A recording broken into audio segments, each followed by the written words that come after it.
বাংলাদেশে গভর্নমেন্টের চাকরির একটা নিয়ম হলো, আজকে যদি কোনো আলিয়া মাদ্রাসার প্রিন্সিপাল নিয়োগ হয় অথবা কলেজের প্রিন্সিপাল নিয়োগ হয়, তাহলে সেখানে একের অধিক অ্যাপ্লাই করে, 100 জন 50 জন অ্যাপ্লাই করে।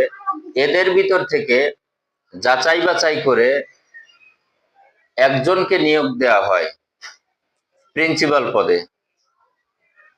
আর কওমি মাদ্রাসার একটা নিয়ম হলো যে যিনি প্রিন্সিপাল আছেন, প্রধান শিক্ষক আছেন, তিনি মারা গেছেন।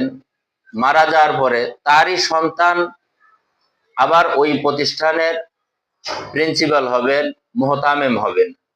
আবার সে যদি মারা যায়, তার সন্তান ওই প্রতিষ্ঠানের প্রিন্সিপাল হবেন, মুহতামিম হবেন, প্রধান শিক্ষক হবেন। এই যে কওমি মাদ্রাসার যে একটা নিয়ম, এটা কোন ধারণার সংবিধান, এটা কোন ধারণার আইন?